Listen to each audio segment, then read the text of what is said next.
Ladies and gentlemen, as stocks have soared to new all-time highs in recent days, we need to discuss what is coming next for markets. I will share with you two clips from CNBC, one from Warren Pies, another one from Gene Munster, where they say, hey, history says you should probably stay long this market. There's more upside to this market, which, I thought we would hit new all-time highs in the last week. That indeed did happen. But what a lot of people are going to miss here is now the chase is just beginning. After you get a clearing event, you get a flush out event where stocks fall 20% in a pretty short amount of time, you get a lot of people that flip to being bears. A lot of people hedge their portfolios, sell out of their portfolios. They don't buy the dip like they hindsight would suggest they should have. What happens? As stocks hit new all-time highs, then they start to buy. Then they start to say, okay, this market is alive and well. Okay? Now, doesn't mean we couldn't have a consolidation period, but I do think we are headed for major upside over the next 6, 12, 18 months from now. Between now and the end of 2026, I think it's going to be an 18-month period where fortunes are made.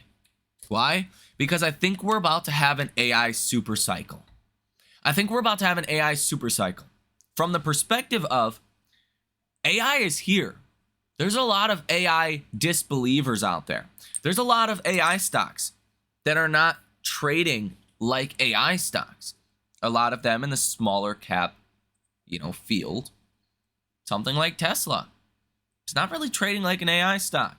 It's trading more like a car maker, okay? So here in this video, I'll kind of break down, I think, the best areas to be in markets and some of the top themes I think we need to expect over the next 6, 12, 18 months. And I'll tell you right now, one of which is AI. And the reason for that is AI is where the growth is, okay? If the economy continues to weaken, or hold steady kind of where it is now, it's not great, it's not terrible, it's just okay, that means there's not a lot of growth out there. When there's not a lot of growth, and say AI is growing at 20, 30, 40, 50% clips in certain industries and sectors of the AI trade, that's where the dollars are going to flow. Just naturally, the dollars are going to flow to growth.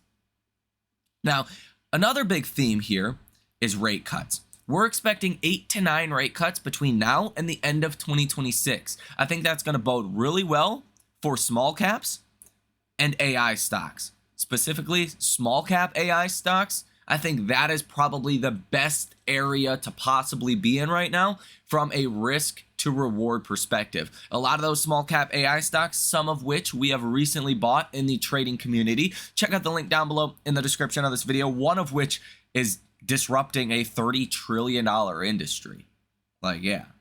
It's crazy. And this stock is trading still down 70% from all-time highs. It is up like 50% in the past since we bought it, being included now in the Russell 2000, Russell 3000. But I think there's a lot of opportunity still left in that one, among others. Check it out. Link down below in the description of this video. Come read the due diligence if you have not checked that out already. So now with a little bit of background out the way, I do want to share these two clips with you from CNBC. I think they are critically important. Take a listen to what Warren Pies says on CNBC. This article is titled, "We've been telling our clients to stay bullish." With stocks at record highs, what is the best way to play the markets into the second half? Let's ask 314 Research's Warren Pies. It's good to see you. What's the first thing that comes to your mind? I mean, I feel like the market doesn't have a care in the world until it does, but today, even with a little bit of a pullback off of a trade headline from the White House, doesn't seem to be doing all that much. Yeah, thank you for having me. I mean, it's easy to say that on a day like this, but we've built quite a wall of worry, I think. So we've been telling our clients to stay bullish. We look out at the second half, and I think the first half was really defined by a bunch of events. And 1 week we're thinking about tariffs, the next week we're thinking about going to war with Iran potentially, and it's really, I think, created this wall of worry, all these events. But when we zoom out and look at the market and think and ask ourselves, where have we come from the beginning of the year? We've basically consolidated. When you take all that stuff away for a minute, forward earnings are at an all-time high, which is unequivocally positive for the market. And what we've had is a sentiment reset. So we came into the year with the 6,800 target on the S&P 500.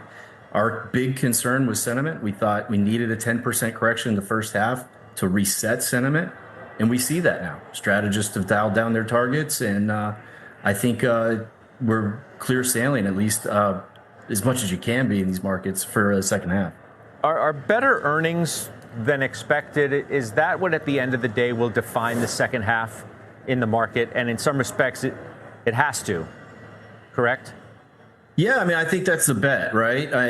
We've brought estimates down a bit. I think there's some concern around tariffs and how those tariffs flow into earnings, and I think it's actually given us, oddly enough, kind of a lower bar for the S&P to jump over. So, yeah, I think earnings should be okay. I mean, our biggest risk, and we listed all the risks in our H2 outlook for clients, is really the economy, which obviously indirectly you're not going to grow earnings if the economy falls into recession. And so that's where we're focusing most of our attention. But for now, I think we're in the same kind of muddle through soft landing environment. And I think S&P earnings are going to surprise to the upside. So what does the playbook look like then, if we believe what you say and it actually comes to fruition? Where do I get the most out of that? Yeah, I mean, I think we're going to stick with high quality stocks. So one of the things that we've noticed, if you're going to pick nits in the market right now, breadth is kind of weak. So we've got the market at an all-time high. The median stock within the market is still like 13% off a 52-week high. We did a bunch of analysis on that. That's odd historically. But what we found is that that's really happened a number of times in this bull market because we have this mega cap led bull market. So if we're going to advance to this like another 10% in the second half or something like that, you've got to get participation outside of just this very narrow mega cap world. And I don't think I'm not talking small caps or mid caps. I'm just saying within the S&P 500. So I like high quality still. I think we're going to broaden out a little bit. Still going to be mega cap led. I think I do think oil is going to be weak in the second half. That should be a tailwind in the market, but you want to stay away from some cyclical commodity producing stocks. And I think bonds are going to be okay. I think that the consensus was so concerned about bonds coming into the year. And this is something you and I have talked about over the months. Mm-hmm. And our view is that rates were going to fall. And so I think that's a kind of a nice mix for assets in general. Don't go crazy getting low on the quality spectrum, though. But it's interesting because people are doing just that. And whether it's you or others who consistently come on the network and say high quality, stick to the better, the biggest. If you look at the high beta stocks, the high beta ETF, for example, and lower quality names, they're doing incredibly well. What's the message or the risk in that? Well, a part of that is normal off of a market low. Beta is like the number one factor when you make, and we put in a pretty significant low. When we look back at this, it was a fast rebound, but we were down almost 20%, basically a bear market. So, traditionally, as much as it feels weird, traditionally, this is what you would expect to see high beta lead. I think the next stage of the bull market kind of by definition has to broaden away from that group though. And so if you ask me how to rotate your portfolio, I think some of these underperforming quality names that have been kind of forgotten about in this crazy speculative run, that's where we're going to get the most bang for our buck, the best risk adjusted second half return. Because some say it's classic late cycle FOMO moment when you see that performance from lower quality, higher beta.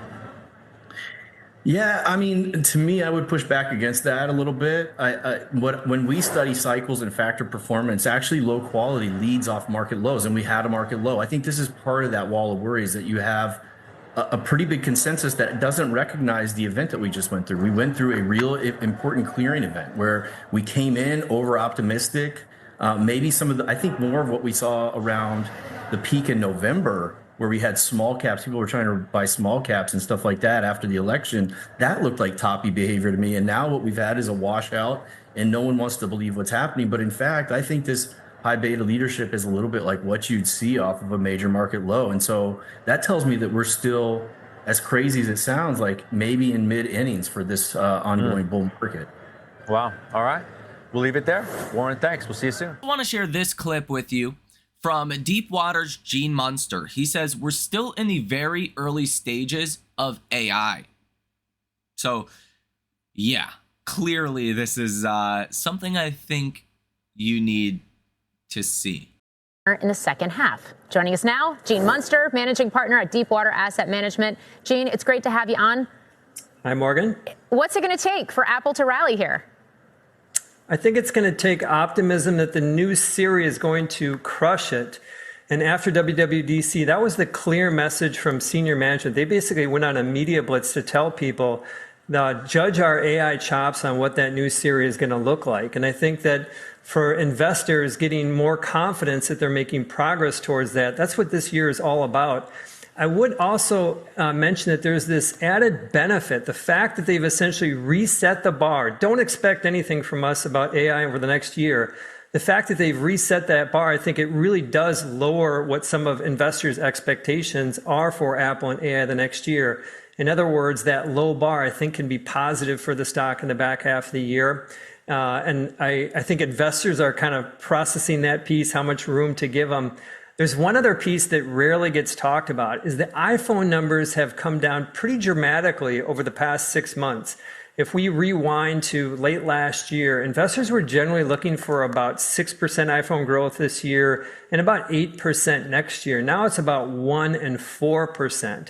And so, Morgan, when I think about the opportunity for the stock, I think that this can kind of win on two phases. One is just the simple block and tackle of people coming back, buying their iPhones, doing what they do, committed to the Apple platform. I think that should bode well for Apple iPhone numbers, but also kind of some growing anticipation for that new Siri next year. Meta CTO Andrew Bosworth was on the show with me a week ago, and one of the things we talked about was how aggressively Meta is targeting top AI talent. Does Apple need to do the same here? Would an acquisition go a long way? It would. Perplexity would be a home run. Essentially, it would give them not only a agentic browser to supercharge what's going on with Safari, but also give them a search product, which is pretty incredible, and the tools to build on top of these other LLMs. So, Morgan, I think it's a huge deal, a huge opportunity for Apple to add this other talent. And the bar is high, but they've got money to spend. They've only spent $10 billion on CapEx. Compare that to 30, 40, 50, 60 billion by the other hyperscalers. So they got room to spend. And I think that's one of the messages you're going to hear from Apple when they report their June quarter, is this kind of commitment to spending more. And to put quickly some perspective on that, is that that 10 billion in CapEx that they're going to spend, they spent last year, again, compares to, call it 50 billion for the rest of the hyperscalers. I think that they can move that up to kind of 25 to 50 billion, acquire that Perplexity.